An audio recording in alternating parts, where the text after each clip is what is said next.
Hi there, traders. This is Brad Gilbert with the FX Market Insight for Friday, the 20th of September. All right, now, early doors here in the Asian session.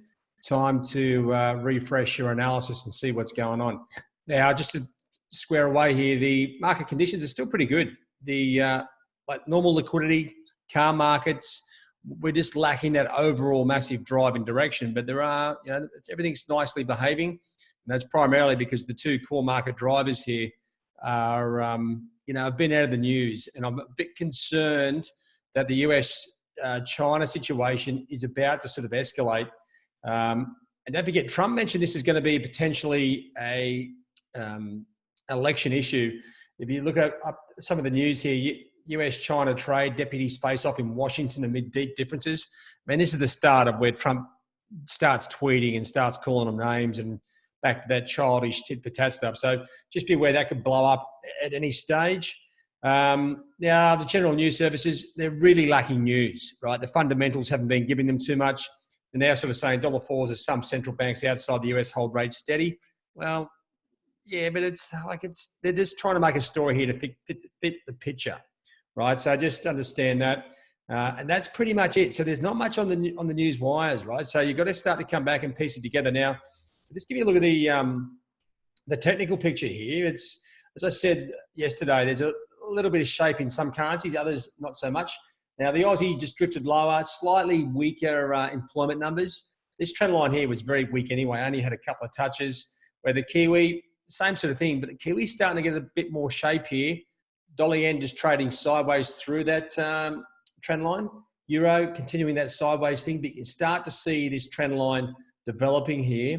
And sterling, well, it's just doing its own thing. It's in Club Med waiting for updates from Brexit. But a lot of short positions being unwound at the moment. And we had this, innocuous little price action here in dollar CAD. So where that sees me, let me just give you a bit of an update here on the trend lines, right? So this trend line here in the Aussie, to me, doesn't really make a lot of, it doesn't have much impact. The Aussie's got really weird shape at the moment. It's like a big overriding curve. I'm not going to draw a trend line to this current level. That's just the current low. So that hasn't got anything major there for me. But as I said, the Kiwi's starting to form. It's moving lower a bit easier than the Aussie.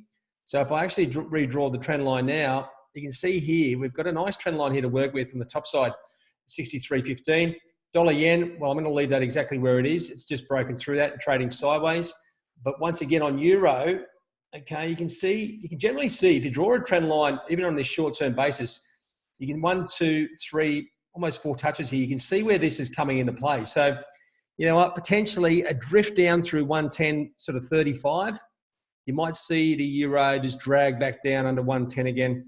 And in dollar CAD, if anything, with that new high, you're redrawing the trend line to the top. Make sure you're on the right spot. And it's sort of still hanging around in the main ranges. So then when you start to look at the overall picture here, yeah, Aussie's got this big curve, but you know what? It's inside a bigger range. I've got a clearer picture here on Kiwi, sort of sideways now on dollar yen. And you can see here now, the Euro has got great shape, just lacks direction from the US dollar and Euro. And Brexit driving sterling a little bit higher. And once again, you're seeing these massive hiccups on in the loonie, right? Caught up in that Iran sort of Saudi Arabia issue and oil and et cetera, et cetera. So it's really struggling for direction. So when we bring it back into like, where's the major activity going to come from? Like you want to work out whether it's going up or down, right? Okay, you come back to the main Trading Hub page. This is where my interpretation of the analysis comes into play. The hourlies, we're losing a lot of like clear direction there. Sterling's the odd one out with Brexit. I mean, the central bank can't do anything, and it is just breaking higher again on these hourlies and dailies. But then you look at the Aussie and Kiwi. Well, Aussie's really diffused itself. Long term, these things are going down like the Euro. Short term, not so much. Well, Kiwi's starting to come out and shine again as probably the pair with the clearest direction. A little bit lower, and that daily trend line will come back into play again. And once again, you're going to roll with the pair that has the best setup. Now, upcoming major events today, well, to me, the only real thing to keep an eye on is Canadian retail sales figures. Usually, you know, normal market conditions, this thing rocks the market a bit. But right now, I can't see it having too much impact with the way oil's sort of drifting around. But keep an eye on it.